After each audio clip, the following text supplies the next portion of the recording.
What's up, Warriors, and welcome to another episode of the Mental Health Movement Podcast, Voice for the Voiceless. I'm your host, Chris.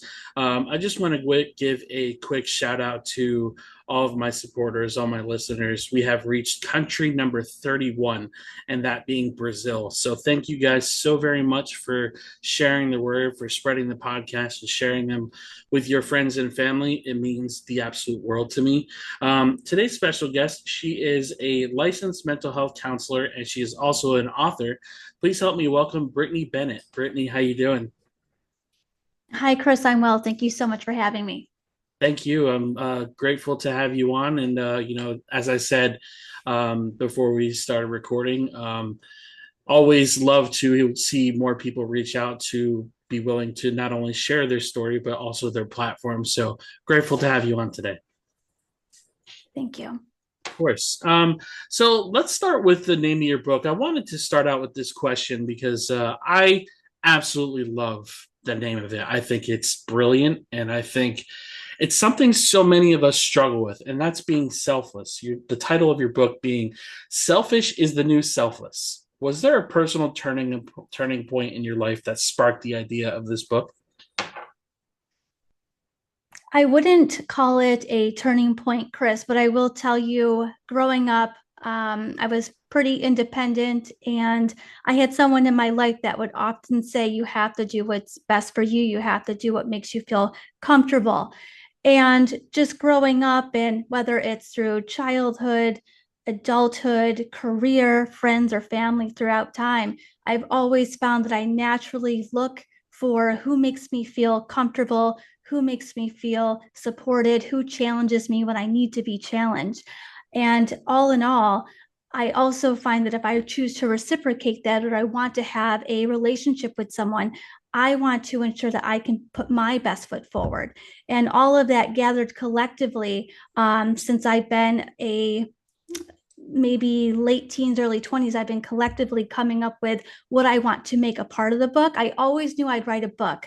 It was just a matter of when. And I try to highlight things in life that come up for us where we really need to learn to support ourselves and others. But the whole concept is we cannot be our best for others if we're not our best for ourselves first. So that was really kind of born from my grandmother's encouragement to always do what's going to be best for you because all the rest will follow. Yeah, and it reminds me of the quote. You can't pour from a cup. You can't pour in others' cups if yours is empty. We don't do enough for ourselves as human beings. It's so easy to open the door for other people. It's so easy to give your shirt off of your back for the people that need it more than you do at the time. But very little do we do those things for ourselves. We don't put ourselves first in so many situations because of the taboo word selfish. It's not good to be selfish. It's that glaring word that we see on paper that always comes off as being a bad thing. But from what I gather from the title of your book, selfish isn't always a bad thing. Selfish could mean putting those boundaries up for those people around you that just want to take and not give back. Like you said, reciprocating that energy with other people. That's right. And if someone looks at the title, I trust me, I've heard it from those who support the title and those who question the title. Seeing that word selfish, it can really kind of cause a little bit of not being too pleased with it or thinking, how could this be? Or almost automatic resistance or reluctance to kind of learn what it means. I've even had people suggest that I separate the word self and ish onto two different lines on the cover to kind of encourage people to say and learn what does it really mean. But the reality is, in the book, I do actually put a spin on the definition of selfish, and I replace it with self ish with that small little hyphen. And I break it down, really looking at the terms and what they mean. And self means knowing your own thoughts and your feelings, and ish means being or connected to. And you put them together, and it's forcing you to look at being connected to your own thoughts and feelings within your mind, body, and spirit. And it is a brilliant way to spin that word too, because like you said, it's when we see the word selfish on paper, it's an immediate, oh, I don't know if I want to read that. I'm not selfish. I'm a very selfless person, right? And you know, I love the way that you spun it, and I think it catches eyes a little bit better. But I also think it's almost along the same conversation of just how we look at mental health in general, right? We look at words like depression, we look at words like narcissist, or even the big taboo word suicide. It's words that people don't want to look at. And when they see it, it's just like, oh, I gotta stay away from that. So I really appreciate that you took the time to not only put your definition on it, but just kind of more explain that being selfish isn't exactly a bad thing at all times. Well, thank you. I appreciate that. I could all the light bulbs go off of all the things I could say, but I really do appreciate that Yeah, acknowledgement and insight and willingness to even explore that. of course. Tell us a little bit about the lethality spectrum and why choosing yourself first isn't selfish. It's essential to living well and loving others better. Well, when I think of the spectrum of lethality or the spectrum of suicidality, I think you hit the nail on the head with there's a lot of resistance to comfortably talk about it. And I'm going to try to keep myself in line here with your question. But at the end of the day, it is our responsibility to almost do our own self check in. How do I feel today? What is it that I need? What is it I would benefit from? And equally as important, what would I benefit from decreasing or maybe giving myself permission to not engage in certain things that might not feel good for me? I'm really a huge advocate for, um, you know, it's okay to say no, and no is an answer. Even going as far as just kind of thinking what is good for me and what isn't. Can I commit? Can I not commit? And one of the biggest takeaways is just kind of thinking about the why behind everything. I think there's so much value, Chris. If you want to say no or you want to say yes, or you're uncertain, to at least take some time to explore, why do I not want to do this? Why doesn't this feel like the right time? Because it allows us to explore and get in touch with, is it because I'm tired? Is it because I feel irritable or aggravated? Is it because I have a long list of chores I have to do at the house? Or maybe simply it's just, I just want to sit on the couch and go on my phone and watch a YouTube video or scroll or do nothing, or sit back and just watch television or read a book. So for me, it's always looking at the why we feel a certain way, and just kind of, I know we're talking of I'm talking a lot about at different points here, but putting ourselves first allows us to rest, recharge, explore, reflect, pivot, and make changes to incorporate the things that do us well, and working to eliminate, which isn't so much realistic. So I take that back a little bit, but what can we eliminate, or what can we start to decrease or decide what our relationship is going to be with something that's difficult? And that gets me into thinking about relationships with other people, and that Right. we deserve a lot of attention to who do we spend our time with and why. And I'll digress there for now. Yeah, and it also if I could piggyback off of that point as well, it's the same conversation with boundaries. It's limiting ourselves with how much we're watching TV, how much we're dealing with specific people, and keeping things not only in arm's reach but just far enough away from you to where it's not going to affect your everyday. Um, Me as a person, I'm a giver. I give so much and don't really expect too much in return. And more oftentimes than not, I find myself getting drained. And I've learned to put boundaries on that because I know I do it too much. And the last conversation I had with my therapist, I told her, I said, sometimes I just feel like I'm putting too much out there and not exactly expecting that in return from people, but just kind of, I don't feel appreciated sometimes. And she gave me one of the greatest homework assignments. And she said, put out a post and ask people to remind you of the goodness that you put out. Can you guys remind me of the goodness that I put out in the universe? Because I'm just having a really hard time seeing what good that I put out in the universe. And I'm not seeing what you guys are seeing. If you guys could just drop something in this post, I'd really appreciate it.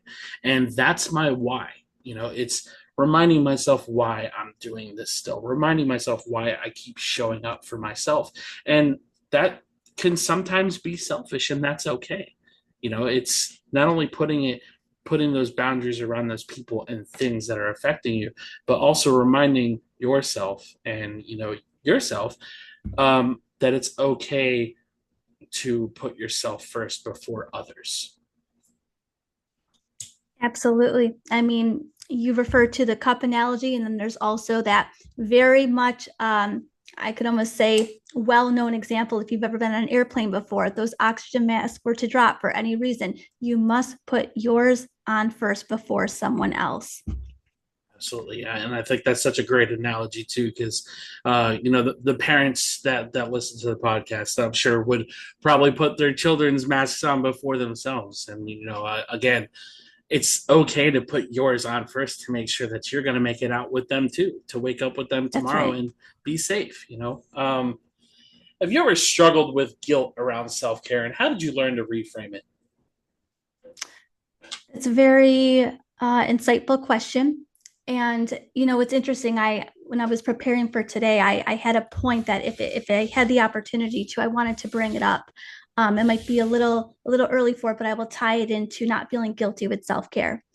And I just want to acknowledge depression for a moment. So, depression was the leading cause of disability worldwide for a very long period of time. Still in the top, but it's no longer number one. But depression, I think that people think about, the first thing is can't get out of bed, tearful, moping around, maybe suicidal, unpredictable. But beyond that, those might be the things that we've heard of or we've seen, whether it's on television or film, or maybe something that we've read online or our observations of other people. But depression is so much more than that. And one of the symptoms is guilt. That is a symptom of depression. And I think that it's such an unfortunate natural experience to feel guilt for things in our lives, whether we're the cause of something or not, or we care about something. And I really do believe that if it was spoken about more, that guilt can truly contribute or exacerbate depression, it might open up our minds to consider a little bit more what we need to do to challenge ourselves to feel different. So, in regards to self care, I cannot be my best self, my best full functioning self, my most present self, unless I feel the best that I can, or that I'm actively working toward the things that I want to achieve or be better at. Right. And growing up in the household that I grew up in, it was always, I was always finding myself apologizing and just always saying sorry, and that was just something my trauma just kind of transferred over into my adulthood, is apologizing a lot, even when things aren't my fault. And, that comes with that guilt, like you said. And I feel that if we can acknowledge that guilt is something that is a contributing factor in depression, and that it's something, it sounds so small, but it's so impactful in our everyday life, because people don't realize that even if you're not the direct cause in something, and you had a conversation or you had something to do in any capacity with that thing that's causing the problems around you, it's like, damn, that's my fault. I could have done this differently. I could have done that differently. And another thing I want to bring up on guilt is grief. Grief and guilt go hand in hand with each other too. When my brother passed away, we were supposed to have dinner, and I couldn't make it. I don't remember if I had therapy or if I had other plans, but I couldn't make it, and he got killed in a car accident that same day. And I remember the first 3 months of after he passed away, I'm like, damn, he would have still been here if I would have gone to dinner with him. He would have still been here if, we had a different conversation. And I feel that guilt and grief just go hand in hand with each other, of not being talked about nearly enough, because we weren't taught as kids and teenagers how to deal with grief or guilt. And it's just like, all right, well, you did something wrong, so you apologize. And then that sorry becomes a revolving wheel in your head of that's all you do is apologize. And that's a really big effect of trauma. Very sorry for your loss, Chris. I've Thank you. watched your other podcast episodes, and And I've heard you mention that before, and I'm grateful that you're willing to share that and really translate that into your very special podcast. Guilt and grief going hand in hand. What a powerful statement, and what a true statement. I think it really highlights the importance of reflection and what do we do with that. I think if we can challenge ourselves, and from what I've learned from you and listening to your podcast, is there's so much value and learning about ourselves if we talk about it. And now I'm starting to get off the beaten path because I'm resonating with things that you've said before. But there is definitely a difference between talking with friends or family or someone versus like a therapist. But I did just want to just highlight something, going back just a little bit. Please Grief. do. Thank you. Um, Grief going hand in hand with that guilt, taking time to explore it, and again pulling back to that why do we feel that way. If how can we challenge that? How would that loved one want us to look at things differently? Can we give ourselves the space and the permission and the patience to explore that? It doesn't mean that we will feel different, but if we can understand the why we feel the way that we do, sometimes that's just enough, or that becomes tolerable. I was going to say Yeah. acceptable, but I think tolerate is a huge word. And just going back to that self-care, not feeling guilty, I'm going to tie it into this as well, Chris.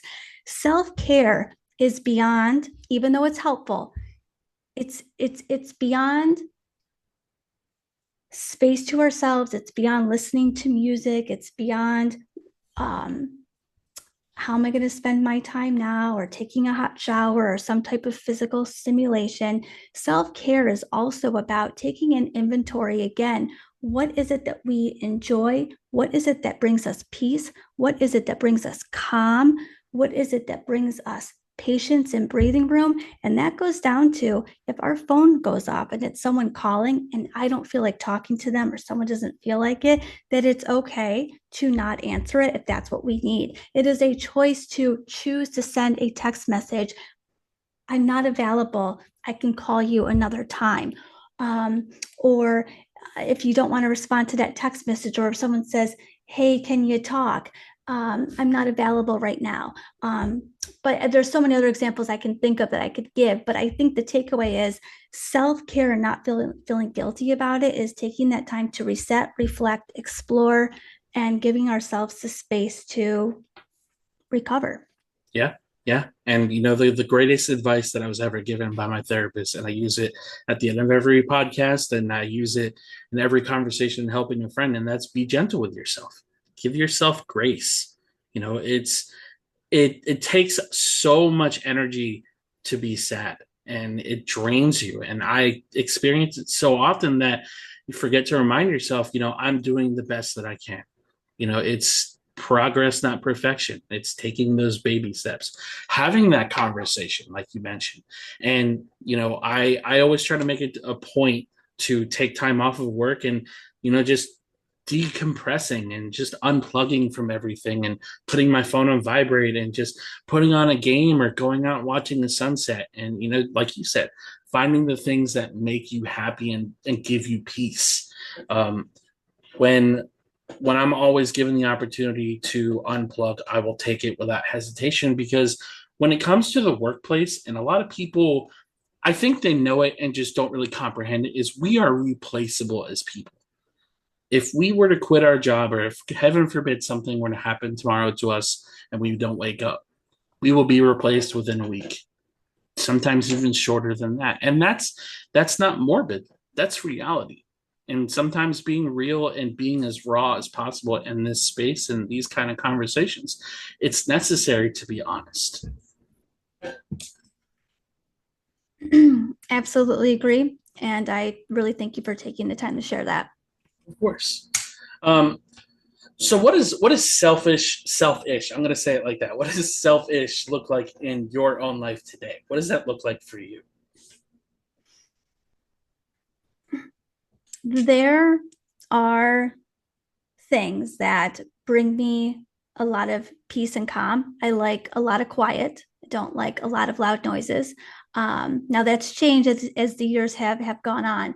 But when I think about what it is that is selfish for me, that grounds me and makes me feel well, is I often approach life with, we live one time. So I really, really allow that to dictate my decisions. And that is incorporating things that are simple, that are doable, realistic, and making it a part of my weekly experiences as often as I can. It's that comes down to what I call the feel goods. I love coffee. Every single morning, I look forward to it. I like to pick up my cup. I like the warmth of it. I like my coffee to be a certain way. I like way too much cream, right? And if it is nice enough that I can go outside, I'm a huge bird lover. I love to watch the birds. I can stare out into the backyard, a sky, and really just sit there. I'm a natural thinker, though. I love to just reflect, think, get lost in my thoughts. Next thing you know, I'm daydreaming. I have no idea what I was doing or how long I was daydreaming for. But to me, it's very important, and I talk about this in the book, is having things that are within grasp, things that make us feel good, because it's all the little things that we experience more often than the bigger things. Yeah. And it's all the little things that add up into the bigger picture of our mood, how we feel throughout the year. Mhm. And one thing for me is keeping up with traditions, right? Growing up, I had a very toxic family, still pretty toxic, and I made it a point to create traditions. After Santi passed away in 2021, and one of my good friends in 2020, we started doing Friendsgivings, and that was because my family just always argues during Thanksgiving, and it really made me hate those holidays every single year. Same with Christmas time. We have kept a tradition of going to Friendsgivings every single year. We would host it at somebody's house. Everybody would bring something, and we would all just talk about life, talk about just what everybody's been being up to. And Christmas time, we do a movie every single year. We go to the movies. One really specific thing, and the reason I bring up traditions, is birthdays. For me, I almost developed that mentality of, it's just another year, whatever. I'm just another year older. Who cares? And then Santi passed away, and it changed my whole outlook on birthdays. The year that it really changed for me was when I became older than he was when he passed away. It really affected me in a way I wish I could properly explain on this podcast, and wouldn't want to take any time from you, so I won't. But I'm in the mentality that you're in of, we only live once. And those birthdays, I became even more grateful for hitting every single year, because it's like, when I became the year older than he was when he passed away, when I became a year older than Amy when she passed away, I'm grateful for every breath that I take. Every time I can open my eyes and appreciate the things around me and the things that I'm building. And I know that's what he would want. And I lived through his words defeating me of yesterday, defeating that person that I was yesterday, and changing that mentality. So I could definitely resonate with those words that you mentioned of just, we only live once, and just wanting the things that bring peace and warmth to your heart. Those are some very heavy and very exploratory insights, which I think are beautiful and wonderful, worthwhile, courageous, brave. It's very difficult for people to talk about unexpected death, living once, living our time while we're here. It's difficult to engage in meaningful, deep conversations with people unless they are willing to go there. So it's I think that it's a helpful and worthwhile investment in yourself to take the time to acknowledge that and explore that. That's really the only way I can think Yeah. to respond, because not a lot of people do that, Chris. So I'm happy that Yeah. you shared that. I appreciate that. Thank you so much. How did your upbringing, your early career, shape your views on boundaries and emotional wellness? Um, well, I have always been a natural observer, watching more than I'm speaking. I tend to pick up on nonverbals more than even just the verbals that might seem more obvious.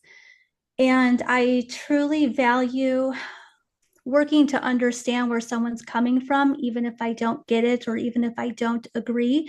And I try to really channel that and translate that into everyday life, whether it's interacting with someone in a store or if it's a family or friend, places that I go, even if it's in my career. But it's very important to recognize if we have differences or we don't understand someone, and then making the choice, do we want to understand why? And if we don't, to make a decision of what's the next step for me. Do I back away from this? Do I say this just, this isn't something that I'm willing or I'm able to discuss? Or do we take the time to work with people, get to know them, and get to understand who they are as a person? Yeah, I completely agree. As human beings, it's so natural for us to listen to respond instead of listening to understand.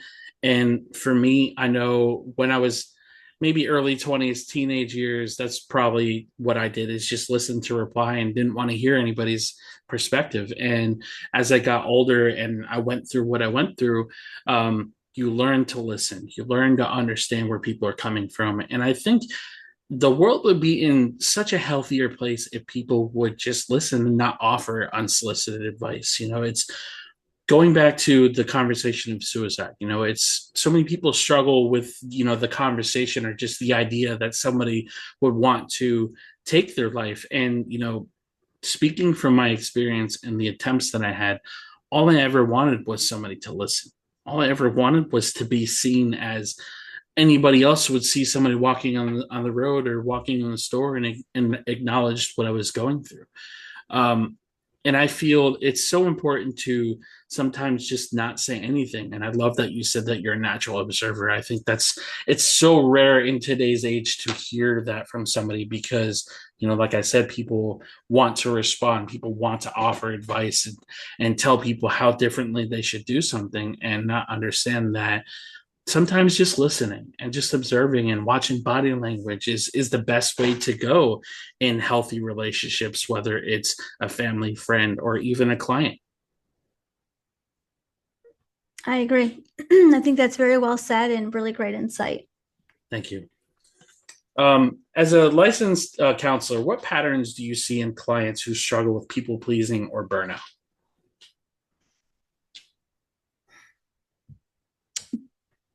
People pleasing and burnout. I think there's two things that come to mind. I think for the person maybe in the household, and there's so many variables that could impact it, but my brain first goes with the household, where we spend the majority of our time.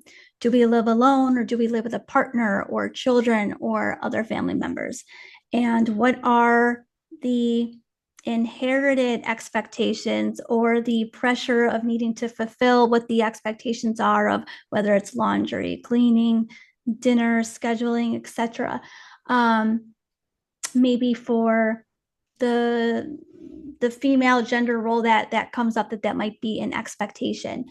And that's referred to the burnout part that you're talking about. So I think when the trends that we might see, and again, when people come into therapy, there's so many different factors and reasons to consider. But when I think about those patterns for burnout, I think it's managing the day to day, and how are we balancing that with rest and recovery for ourselves. And that rest and recovery, again, is, how are we spending our time? Are we able to relax? Are we able to have a healthy, balanced routine bedtime, and incorporating mindfulness activity into that, setting the stage for a good night's sleep? Sleep is so important, and I'm getting off track here, but part of that burnout is, setting the environment to a way that is pleasing or calming for us. And that really does mean taking inventory of your environment and your five senses. What is the temperature? Is it comfortable? Can I change it? What is the lighting that makes me feel calm or comfortable? What about the sounds? Do I need background noise? Do I not want any sound?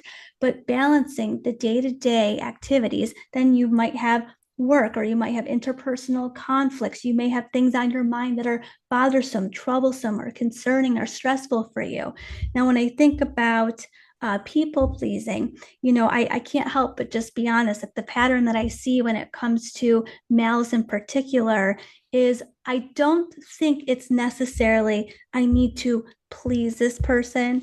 I think it's more around the expectation of needing to fulfill a lot of things that they might take care of, or that they might be put in a category of what the male does and is responsible for in a partnership or a household, or if there's children's or financially. And unfortunately, there is the male population that may not even engage in their own self-care and self-care basics, going to the primary care doctors one time a year, going for those routine 2 teeth cleanings a year, checking in with themselves. What is it that I need? Do I need time to myself? I mean, I could go down a path with that, but I'll digress with that just to kind of hear your thoughts. I love this conversation because you mentioned the gender roles, right? And when we think of men in a nuclear family and the roles that they have, it's usually the provider, right? It's usually protecting the family, making sure everybody has what they need, and not in every situation, of course, because the woman, of course, could be the provider too. But when I think of the male provider, this is my outlook on that. So I feel you can be the protector and the provider for not only your family, but for yourself too. And I feel that every guy should approach that situation the same. And obviously, it's a situational kind of thing where, not all the time it's uh, possible for that to change overnight or even over a year, because healing isn't the same for everybody. People aren't all taught the same things when they're growing up, and some people have that mentality that they're so stuck on that, like you said, the primary doctor thing.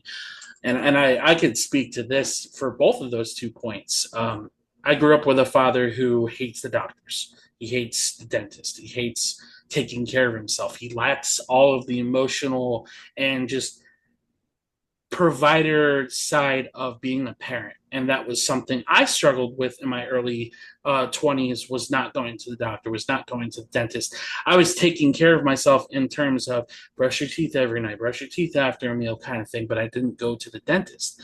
And I remember admitting that to the dentist. And I said, I'm really embarrassed to say this. This is the first time since I think it was 18 that I actually went to the dentist. And she's like, that's not as uncommon as you think, because it's something that a lot of people grow up with parents who don't go to the doctors, who don't take care of themselves, that it reflects on their kids, or reflects what those kids are as adults. And, I'm not embarrassed anymore to admit that I struggled with those things, because it was the example that I was given. And, as human beings, it's up to us to break those patterns and create new cycles for our family, and being not only the provider for those around us, but for ourselves too, especially as men, because we don't do that nearly enough. 100%. I think it's so well said and so valuable to take a look at how we're influenced throughout our life. And it would be so worthwhile and valuable to, you can't start with a blank slate, but you can acknowledge I am my own person, and I'm going to consider what might feel right, what it is that I might need. And if I have access and the ability to a computer or reading, I can take a look at what is helpful to take care of the body. How often should we be going to the doctors? What is the point of going to the doctors? Why should I go to the doctors? And I mean, really, ask those questions, whether it's you can do an online internet search because you have access to do so, or maybe you end up speaking to a doctor that you have. But every question has worth. And if we're asking the question, why are we asking that question? Yeah. Why would it be helpful for us to know the answer? But I do also want to hit on one more thing, Chris, that was bothering me. I didn't make the connection with earlier: people pleasing and burnout. And I kind of thought off the cuff the female and the male, and I said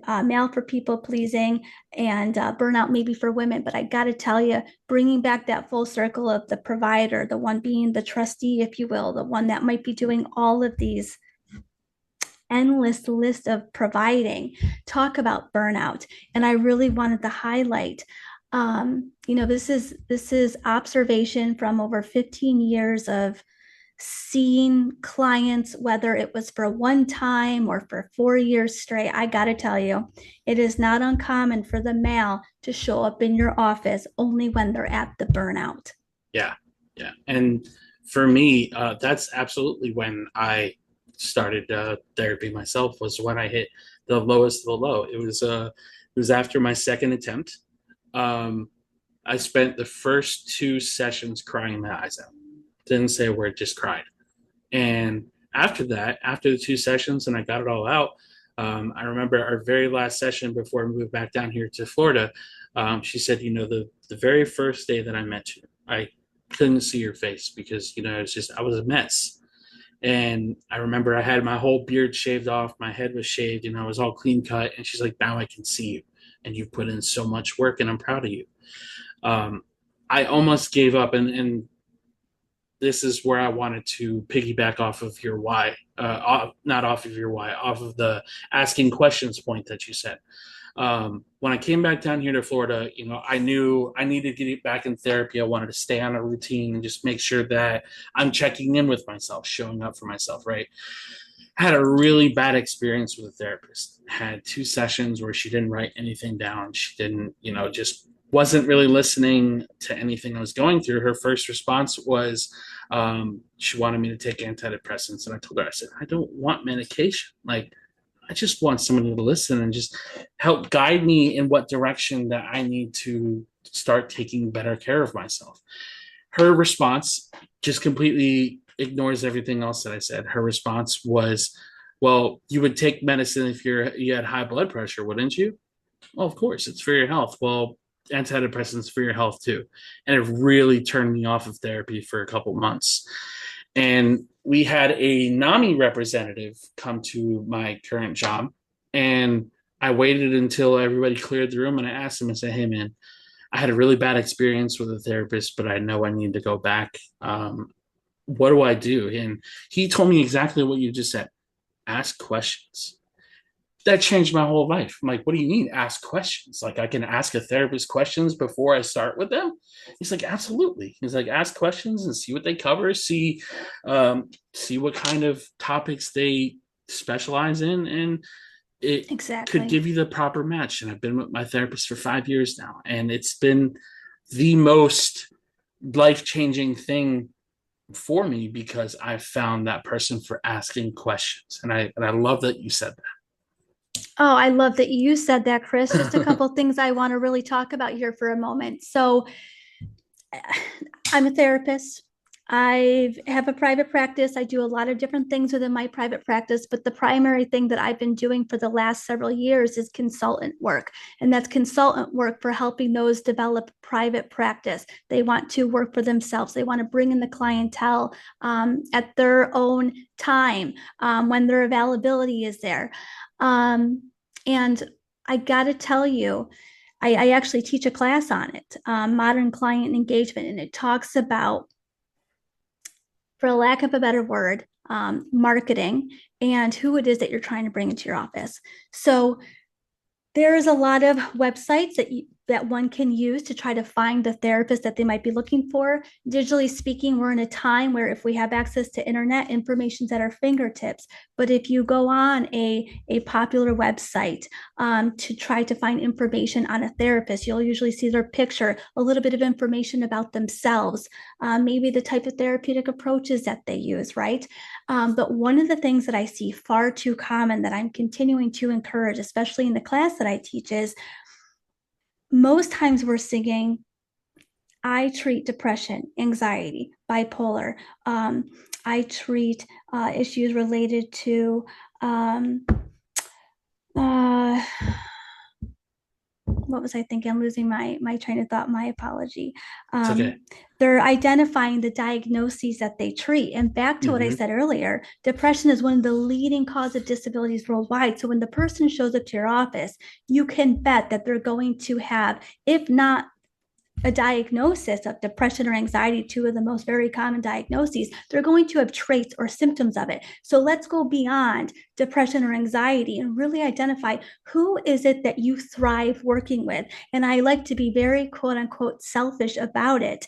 It is totally okay and it's absolutely appropriate and it's ethical. We need to be ethical in our practice that we are working with people within our scope, and interest also correlates with scope. So if I'm not a trauma therapist, or I don't provide something called like eye movement desensitization therapy, EMDR, I don't specialize in that. And that's a very well done, well-rounded, life-changing experience for trauma, right?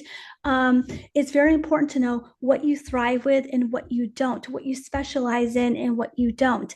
And if you don't enjoy working with a certain type of topic, if you will, it's almost more important to know what you don't enjoy working with. And enjoy might sound like a funny thing, but again, we cannot be our best for others if we're not our best for ourselves. So not only do I talk about that personally, but it also infiltrates myself in my career, in my work. I want to show up. I want to be present. I don't want to dread what might be coming through the door. Trauma work is not for me. I don't specialize it in for a reason. I can't do it. And I had to ask myself, why? And that was dived into separately, right? But to keep it back to this and focus on this, when you're searching for a therapist, I say be as picky as you can, be as selfish as you can. Look for the key words. If you are having difficulty blending, you trouble adapting to a new blended family, maybe you thinking that you don't want to be in a relationship anymore, maybe you're thinking you might want to get married but you're not sure,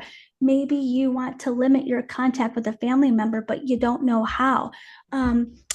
Those are areas, those are topics, and those are things to talk about in therapy. And if you can find, and you can if you start to search for it, what you specifically hope to discuss, you will find options available. And then you can choose and trial at a pace that's probably a little bit more willing to be more helpful for you. Yeah. So there's two things that I want to grab from that. The first being, you know, being involved in the mental health community and having a therapist myself, there's always something that I've noticed, and that's within doctors, within therapists, you know, whether it is whatever it is there's so many people that are willing to treat symptoms, but not the cause of the symptoms. And I love that you pointed that out in a sense of, you know, there is depression, there's anxiety, and that's such a broad statement because it's like, yeah, sure, I could say I'm depressed, I could say I have anxiety, but do I have depression? Do I have anxiety? Or do I get anxious and do I get sad sometimes? And I feel it's so important to, if you're treating the cause of those things and not just symptoms, not just say, here's some pills and it'll cause this, but it'll treat this. And that's something, you know, just as a consumer and just as somebody who, the outside of looking into the therapist world, when I see commercials of BetterHelp, when I see commercials of you know, antidepressants, and you see these celebrities, you see these people getting paid to tell you this is what this looks like and I'm feeling this way, and you contact this person and everything's going to get better. I wish they would be real about it. You know, I understand why it's formatted the way that it is, and I totally understand. Um, which brings me to my second point of passion versus people that are just in it for money. And I've noticed there's so many people, like the therapist I had a bad experience for. She was just in that for money. And I don't like to disparage people for what they do. I got to make a living, and I totally understand and appreciate that. But if you don't have the passion or love to help people, maybe this isn't the field for you. And I love that you said, if we're not showing up for ourselves and you're dreading the people that are walking in your door and not realizing like maybe this isn't for me, I think that's just such a special point to bring up, that passion is something that we really need in the mental health field, especially among therapists, because while I know the money part is super important, but also the willingness to want to help people is such a hard thing to do too, because you're putting a lot on your back as well, while still trying to show up for yourself. Absolutely. And also, listening to you talk, Chris, the light bulbs just go off. I could talk to you all day about so many different things. And I've heard you say something similar in past episodes, but there is a responsibility of both the person themselves who might be seeking the therapy, but in the responsibility of the therapists themselves. And again, it's kind of, I feel like it's a lame word to use, like that marketing piece on the therapist. But again, you want to bring in the clientele that you will do your best work with, but you also have to ensure that the person who's coming through your door, or if you can do that pre-check-in over the phone, is aware of what you can do and what you can't do.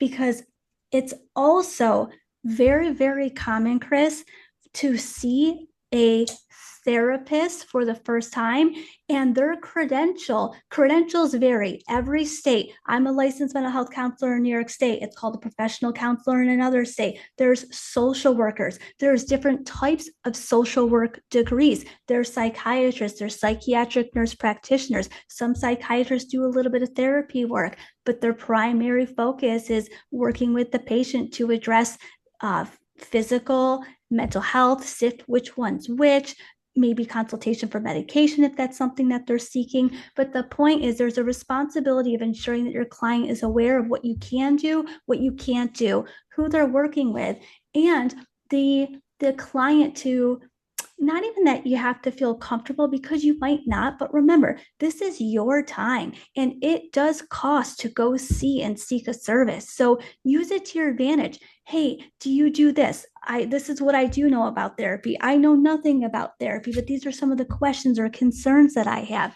What can I expect? What do the first few appointments look like with you? And hopefully that's something that's offered by the therapist themselves. But sometimes that pre-discussion doesn't take place, and sometimes the presenting life experience that you're coming into the office with, or that might be on your mind, it might be really heavy. So there's so many things to dissect and take apart of that. But at the end of the day, please, put yourself first and just ask the questions that you want to know. You don't know what you don't know. Yeah. And I remember my first conversation with the clinic, when I was still living in New Jersey, and how that conversation went. And I just said, I don't know what I'm doing. I don't feel comfortable having this conversation with you guys.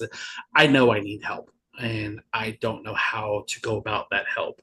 And I told them, I said, I just had my second attempt and I feel all types of ways about it and struggling with the relationship with my mom. And I don't know who to go to or what to do. I said, can you guys help me? And within a week, I was able to have my first session with them. And, it wasn't necessarily me settling. It was, I wanted to see how those first sessions went with her because of how deep down in the mud that I was. And like you said, it's the client's responsibility as well to ask those questions and to make sure that they're the right fit for you, because sometimes you go in there for a year and that mismatch is still very prominent and you're hoping that things get better. And I know there's that weird stigma of people that don't want to go to multiple therapists. And I'm here to tell you guys, it's okay to not have the right therapist the first time. That first therapist that you have that you were with for 2 years might have been great. Something happened and you're not with them anymore. It's okay to go through 3 or 4 therapists after that until you find that first match. And I feel it's super important, like you said, ask questions, make sure that you're comfortable, make sure that they do the services that you are requiring to help yourself. Um, how would you say that you would help someone who feels selfish prioritizing their own needs?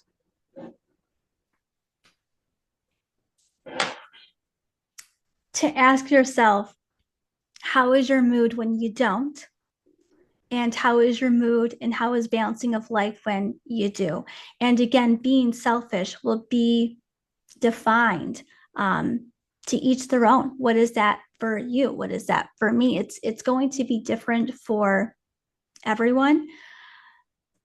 One of the things that come to mind for me is, whether we want to or not, at some point, throughout the weeks of the year, we're going to come in contact with people in some capacity: phone call, text message, maybe work, maybe out and about with errands. Maybe we have a group of friends or family, or we have obligations to fulfill, or family dinners to go to, or events. And sometimes we're forced for a conversation.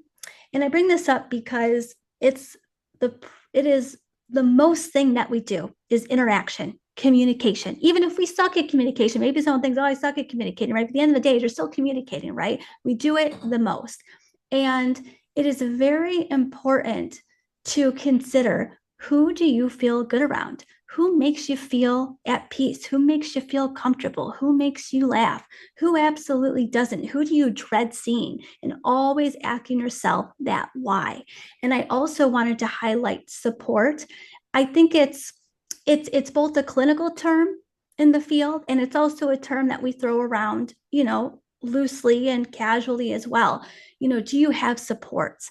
And when I think about therapy sessions and the thousands of sessions that I've seen, whether they were something that I did myself or I've gotten to observe other therapists, I love observing other therapists for supervision, etc. And I've learned a lot. And the question is, who's supportive in your life? Who's your support? And I got to tell you, Chris, more often than not, and I don't think it would be a surprise, we tend to identify the people that are in our lives the most. And just because we might have a sibling or a parent that we see the most often or we talk to the most frequent, are they supportive? What does support mean to you? Is there Mm-hmm. challenge? Is there critique, criticize, put downs? Uh, I mean, there's also good things too, but it's very important to define, what is a support to you? And sometimes our biggest supports are the people that know the least about us, right? And Absolutely. I just want to cap with, I have a very special short little section in my book, and I say it all the time. Choose who deserves to know the good, the bad, and the ugly. Absolutely. I want to speak on that too, because I feel support is a word that so many throw around the words, I'm here for you, and don't really know what I'm here for you actually means. And you capped it off with like one of the best things I've heard all week, and that's be careful with who knows your good, bad, and ugly side of you, because people will weaponize that thing. My mom did a very good job at saying that I'm here for you if you ever need to talk, and weaponizing those things that were wrong in my life. That if I was going through something, I remember calling her after my friend Amy passed away in 2020, crying my eyes. I don't call my mom like that. She was the first person that I wanted to call, and I don't know why to this day. When I told my therapist, she's like, I'm surprised you called her, because she knows the relationship I have with my mom. And I just remember crying for like 45 minutes, and I said, this isn't fair. I hate that I lost somebody and I couldn't even say goodbye to her. And after that, my mom thought our relationship significantly improved, that, oh, he called me, so we're good now. And she used my friend's death against me, of, I was here for you when your friend passed away, and I can't believe that, I'm not doing the things that she wanted me to do for her, and talk to the people that wanted nothing to do with her for her. And it made me very cautious. And I'm going to say this to the listeners too, to echo your point. Be very cautious of who you tell your life story to, who you tell your story to in general. I encourage people to talk about the things that they went through, but just be cautious about how you do it, because people will make you to be out the villain. People will use that as a weapon to hurt you, and people will try to make themselves look like the good person in your story, whether or not they cause that trauma to you. So, echoing your point, be very cautious who you share your story with, because I have had so many ugly people in my life use my story as a weapon. Protect your peace. Yeah, protect your peace. Absolutely. I feel, which brings me to this next question. I feel is pretty great. Is how do you personally decompress after emotionally intense sessions or writing? Well,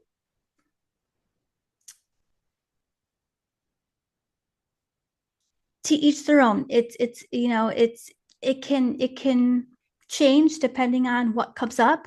And when I say to each their own, I mean, how are you going to internalize, how are you going to interpret that? How is it impacting you? It is up to us to decide how we manage how we handle, how we feel. And it's interesting. I'm almost hesitant, and there's nothing wrong with saying it, right? So I will be truthful.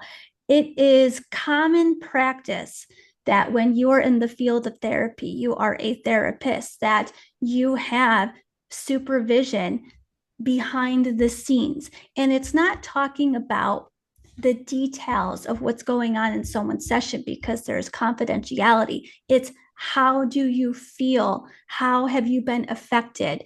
And for ourselves, if there's something that comes up that might make us stop and think like, I should probably explore this a little bit. Maybe why was I affected by that? How was I affected by that? And that would be a whole different conversation of really getting to the therapist experience, right? And I don't want to go too much there, but as far as decompress or resting or recovering, it really comes down to just simply being aware in your own body scan. Do you feel depleted? Do you feel emotional? Do you feel good even? That's kind of the opposite of what you're saying, but the point is it's equally as important to understand, when do we feel that something has gone well, and if it doesn't, how are we going to recharge? And seeking that supervision can be very helpful to help us explore in a safe way of why we feel the way that we do, and do we need to check ourselves or check in with ourselves before that next session to keep ourselves on track Yeah. or to bring something back to the session itself. Right. And, I had a conversation with a woman. I believe it's been 2 years since she's been on the podcast. Her name is Valentina. And one very specific conversation that we had, it was about people forget that therapists are people too. And whenever she said it, my first thought was like, well, of course they're people, but what do you mean? Like, can you elaborate? And she's like, people that expect therapists or mental health advocates or whoever to be on all the time, to constantly be in the space of being careful of how you say things and not that therapists can't be 100% themselves, but I think you get what I mean. Like, the filter has to be there when you guys are when you're dealing with clients, because you can't obviously say everything that comes to mind, right? And she's like, people forget that therapists, more oftentimes than not, probably have a therapist of their own, like you said, to check in with themselves, to have that person to fall back on in case it was a really intense session. And it changed my life in a sense of, when I'm talking to another therapist, or when I'm talking to somebody who deals with people in this field every day, and it's reminding the therapist or whoever I'm talking to give yourself some grace, to take care of yourself along with the wonderful people that you're helping too. It's so important that, while I don't think being on is a bad on all the time is a bad thing, I feel also we need to remember that while the therapist is what you do, it doesn't have to be like every single second of every single part of your day. And I think sometimes people struggle with that, is being on all the time. There is also a part of me that kind of wants to showcase the other side of that for a moment as well. Please do. And I think it will be very valuable for listeners, and it's something that I try to encourage as often as I can. There are sessions that can be very heavy for the client themselves and sometimes for the therapist themselves. But also, there is the consideration of what type of therapy is being done, or what is the life experience that someone's coming into the office for. So just for example, in my work, in the last several years, I have a very specific focus. And when you have more of a specific focus, kind of like we were talking about earlier, search for what it is that you want to talk about. I do want to highlight that more often than not, at least in my practice, I see people who are willing to challenge themselves coming in to talk about stressors that have come up for them, not something that's interfering with them getting work done right now, or isn't interfering with them showing up to places on time, or isn't interfering with them enjoying their life to the best that they can, but there might be some changes that might be coming, or maybe somebody's thinking about making a change. But they just want to be able to talk about in a place where there's quiet and reflection, and a therapist to be able to challenge their line of thinking. And my point to sharing this is going to therapy for things that might come up or things that are starting to change in your life is the starting point to work towards not getting it to the burnout stage. That can still happen. We're natural and we're human. But if we can go to therapy when we're contemplating something or we're not sure about something, therapy is so special, Chris. And I know that just hearing you speak, I think that I don't want to speak for you, but I can't help but think that you would agree how special it is. But I have to just share, therapy is the one place that you have chosen to dedicate time to just talk about you, your feelings, your thoughts, and your needs, and it's not interrupted, and there's no distractions like it would be if you wanted to be at home and set a timer for 30 minutes to meditate or explore or reflect. It is very different in the therapy office, and the therapist working with you knows what to look out for based on what you might want to achieve or what you want to see different, or can challenge you in your perspective. And it just gets the wheels spinning. And that is the starting point to taking care of the self and trying to balance and stay on track without falling off the track when you're in the burnout stage. It really does define what a safe place is. It's a place where I feel I can say anything that's on my mind and not feel judged for it, or share a type of subject that makes me mad, and not being able to say that around friends because it might make them mad that I'm saying it. Um, Therapy has made me discover things about myself and share things that I never thought I'd be able to share because they were so traumatic for me. I remember one specific session that I had with my therapist. I had really bad anxiety all day, contemplating whether or not I wanted to share it with her. And when I did, I said, I don't want you to have any certain opinion about me about this. I don't feel comfortable sharing it. It's something that I went through when I was a kid that just kind of grew with me while I was an adult, and I don't feel comfortable sharing it. And when I shared it, I've never felt safer in my entire life. I was like, wow, okay, I can have a conversation about this and not feel a specific way. And I love that you shared that too, because it really is a relationship with somebody that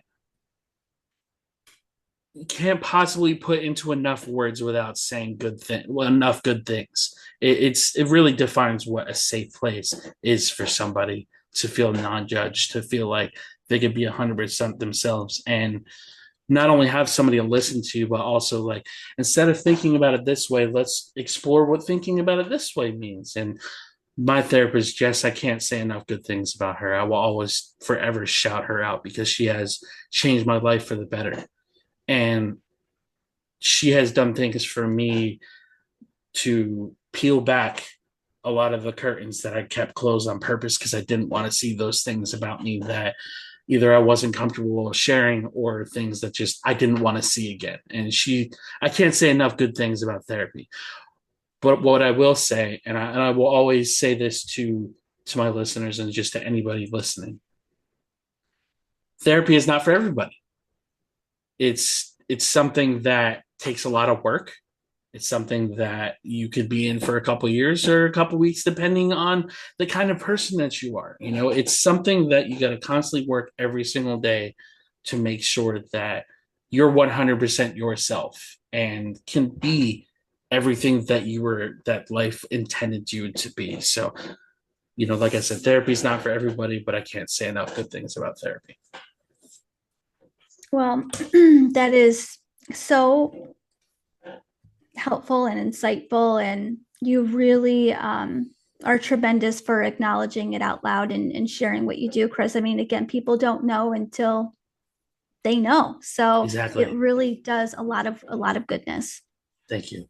So let's talk about your book a little bit more. Your book is divided into guides, heartfuls, and random topics. Is there a reason that you have the structure the way that you structured your book? Well, I wanted the book to be as short as possible with the most impactful information. Each little section, most of them are between 1 and 3 pages long. And it's the pocketbook guides, the heartfuls, and the random stuff. And over the course of years of jotting down what topics I wanted to cover, and I sat down, I said, I got to make this in a nice little package.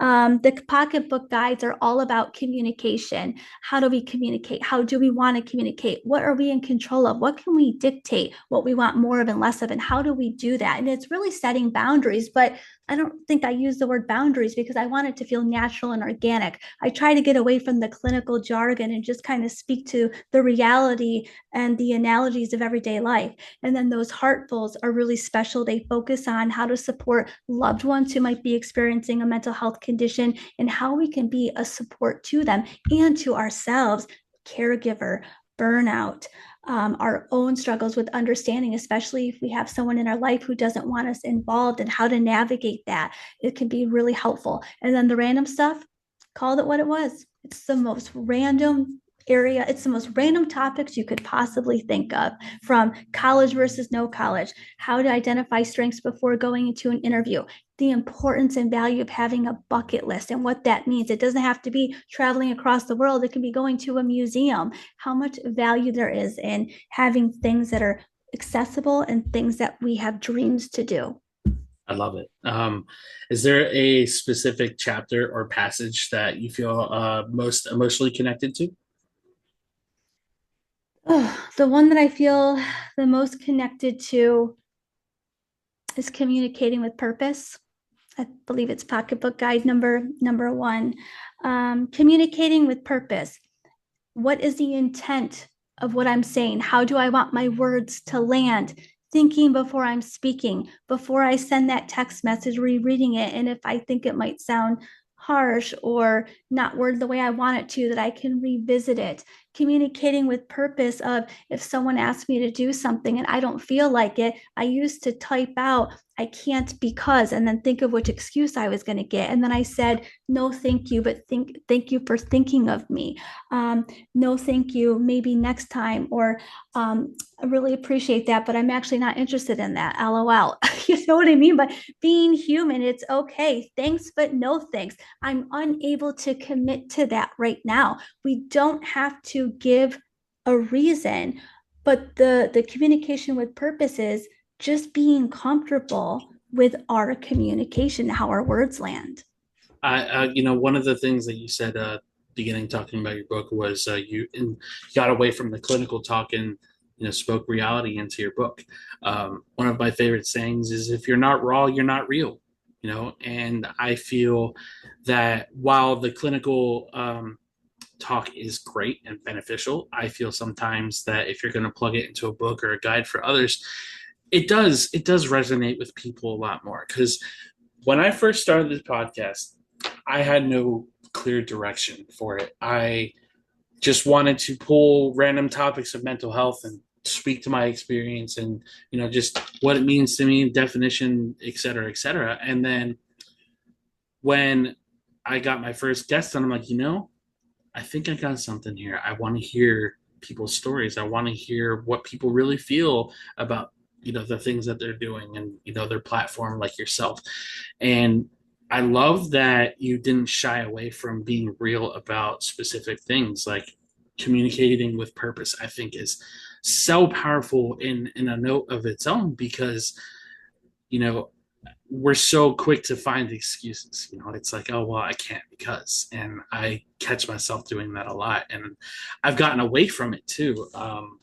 Like, hey, unable to do this because I have, uh, prior engagements, or I can't commit to that. And I love that you mentioned that too, because I feel it is powerful in its own. So thank you for sharing that with us. Well, thank you. Of course.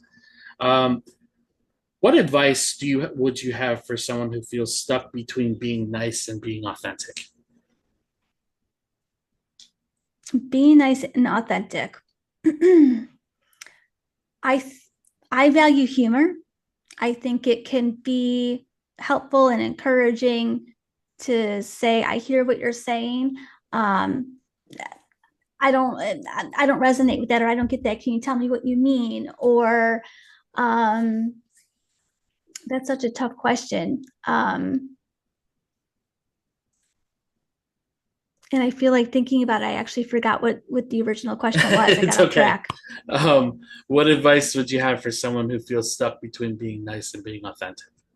Oh, being nice and authentic. Again, it's really kind of it really is communicating with that purpose. I do just want to kind of bring it back to that. It is totally acceptable and okay um to to to make decisions that are in our best interest, and being able to have a little bit of control over that. So, like, one thing that I really like to say is, when it comes to interpersonal relationships or maybe difficult family members, um, that if it really affects you, or it burns you out, or it creates a lot of negativity or toxicity, and like you got to talk to them but you don't want to, or maybe you feel obligated to talk to them like once a week because it's your parents or whoever, that you have the ability, you can choose and say, hey, I'm available Wednesday after 2, or hey, I'm only available, on Wednesday between lunchtime and dinner time.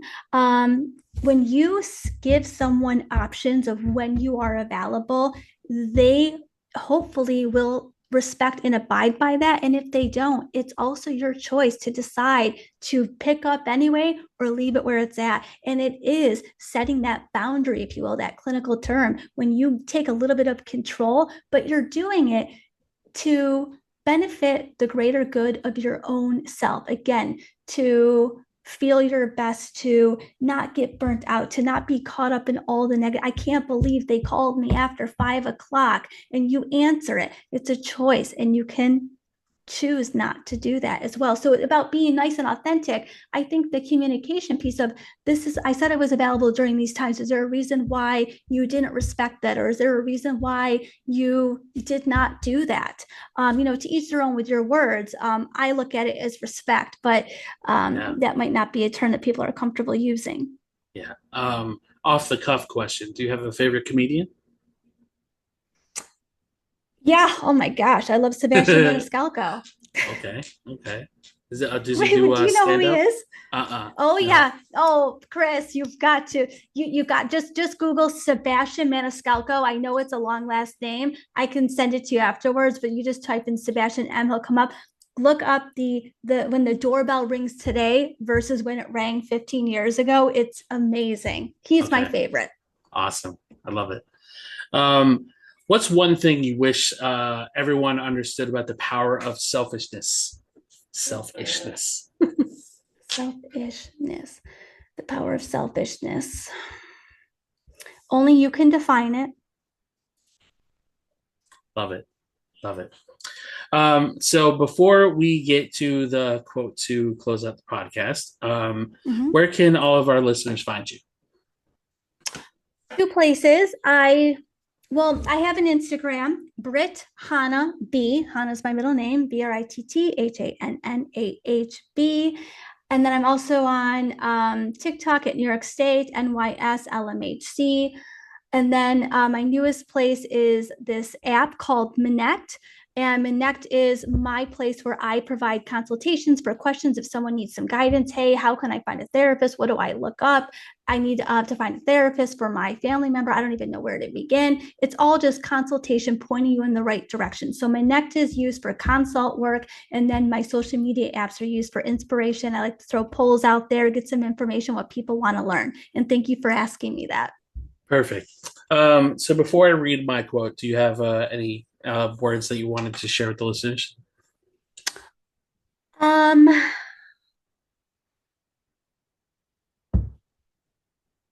I was just thinking to myself, I really, really encourage that, whether you got something major going on or you don't, but you have stuff that you want to do in life, or things that you want to trial or change, to just give it a go. Look up a therapist that does what you're looking for, and trial it out for a little bit. Because again, we want to keep ourselves on track and balance before we get to a place of burnout. So just Love it. consider it. Yeah, absolutely. So today's quote comes from Christopher Drew. Desire is the root of selfishness. Clear your heart of desire and be selfless. Selflessness is the key to inner peace. Thought you liked that one. Found that one just for you. Well, I really appreciate your thoughtfulness behind that, Chris. That's great. Of course. For all my listeners, thank you guys as always for tuning in. Until next time, be well and be gentle with yourselves. Much love.